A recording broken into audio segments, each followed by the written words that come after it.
నమస్తే ఫ్రెండ్స్, నేను మీ Swathi. Welcome back to my channel Swathi home thoughts. Friends, ఈరోజు నేను పాలకూర అలాగే గంగవేల్ కూర, బచ్చల కూర, టమాటాని కర్రీ ప్రిపేర్ చేశానండి. నేను ఎలా ప్రిపేర్ చేశానన్నది మీతో షేర్ చేసుకోబోతున్నాను.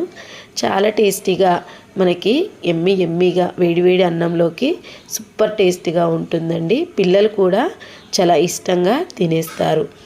ఇప్పుడు ఆ వీడియో మొత్తం చూసేయండి. ఇలా కప్పు వరకు టమాటాలు కట్ చేసుకోండి. అలాగే హాఫ్ కప్పు వరకు ఉల్లిపాయలు కట్ చేసుకోండి. ఇక్కడ బచ్చల కూర 2 కట్టలు, పాలకూర 2 కట్టలు, అలాగే గంగవేల్ కూర 3 కట్టలు తీసుకున్నానండి. తీసుకొని ఇలా సన్నగా కట్ చేశాను. ఇప్పుడు ఇవి మొత్తం వాష్ చేసుకొని నీళ్ళు కూడా కట్టుకోవాలండి. ఇలా చిన్న గిన్నెలు తీసుకొని మొత్తం కడుక్కొని పక్కన పెట్టేసుకోండి. ఇప్పుడు పొయ్యి మీద ఒక ప్యాన్ పెట్టుకొని 3 స్పూన్ల వరకు ఆయిల్ వేయండి.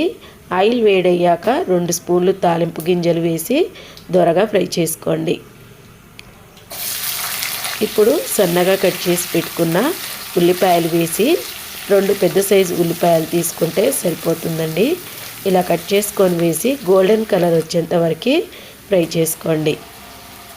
ఆ తర్వాత ఇందులో 1 స్పూన్ అల్లం వెల్లుల్లి పేస్ట్ వేసి పచ్చివాసన పోయేంత వరకు ఫ్రై చేసుకోండి. ఇలా ఫ్రెష్ అల్లం వెల్లుల్లి పేస్ట్ వేసామంటే ఆ ఫ్లేవర్ చాలా బాగుంటుందండి. ఫ్రెష్గా ఉండేటట్లు చూసుకోండి. ఇందులో 1/2 టీ స్పూన్ పసుపు వేసి బాగా మిక్స్ చేసుకోండి. మిక్స్ చేసుకొని మనం కట్ చేసి పెట్టుకున్న కప్పు టమాటాస్ మొత్తం వేయండి. వేసి బాగా ఆయిల్లో కలిసేలాగా మిక్స్ చేసుకొని 5 మినిట్స్ వరకు మీడియం ఫ్లేమ్లో పెట్టుకొని ఉడికించుకోండి. చాలా సాఫ్ట్గా మీడియం ఫ్లేమ్లో పెట్టి ఉడికించుకోవాలండి. ఇలా గ్రేవీగా సాఫ్ట్గా రావాలి టమాటాలు. అప్పుడే మనకు పచ్చి వాసన పోయి కర్రీ టేస్ట్ వస్తుంది. ఇప్పుడు ఇందులో మనం శుభ్రంగా కడిగి పెట్టుకున్న బచ్చల కూర, గంగవేల్ కూర, అలాగే పాలకూర మొత్తం వేసి బాగా మిక్స్ చేసుకోండి. ఇందులో ఇప్పుడే 1 స్పూన్ సాల్ట్, అలాగే మీ టేస్ట్కి సరిపడా కారం, సాల్ట్ వేసుకొని బాగా మిక్స్ చేసుకోండి. ఇలా బాగా మిక్స్ చేసుకొని మూత పెట్టి ఉంచామంటే మనకు వాటర్ వస్తూ కర్రీలో చాలా గ్రేవీగా ఉడుకుతుందండి.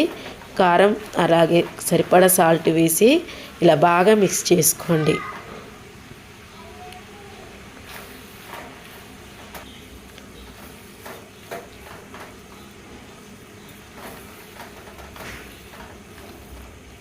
ఇలా బాగా మిక్స్ చేసుకొని మీడియం ఫ్లేమ్లో పెట్టుకొని మూత పెట్టి ఒక 10 నిమిషాల వరకు మధ్యలో మూత తీసుకుంటూ కలుపుకోండి.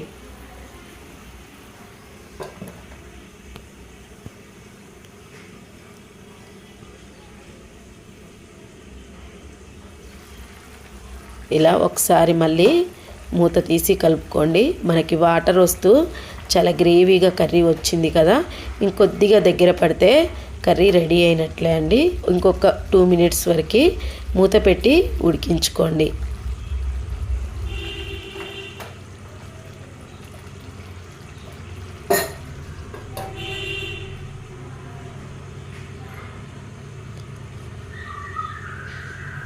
టూ మినిట్స్ తర్వాత కర్రీ మనకి ఆయిల్ పైకి తేలుతూ చాలా చక్కగా గ్రేవీతో వచ్చిందండి. చపాతీలో అలాగే రైస్లోకి పుల్లగా చాలా కమ్మగా ఉంటుందండి ఈ రెసిపీ. పిల్లలు కూడా చాలా ఇష్టంగా తినేస్తారు. మనకి 1 రోజు 2 రోజులు ఉన్న ఈ కర్రీ పాడవదు. అంత టేస్టీగా, అంత కమ్మగా ఉంటుంది. మీరు ట్రై చేయండి. మీకు ఎలా వచ్చిందన్నది కంపల్సరీ మళ్ళీ నాతో షేర్ చేసుకోండి. అలాగే ఈ రెసిపీ ఎలా ఉన్నదో కూడా నాతో షేర్ చేసుకోండి. మరొక మంచి రెసిపీతో మళ్ళీ కలుసుకుందాం. అలాగే మరిన్ని వీడియోస్ కోసం మన ఛానల్ని సబ్స్క్రైబ్ చేసుకోండి. మీ ఫ్రెండ్స్కి, రిలేటివ్స్కి షేర్ చేయండి. ఓకే అండి, మరొక మంచి వీడియోతో మళ్ళీ కలుసుకుందాం.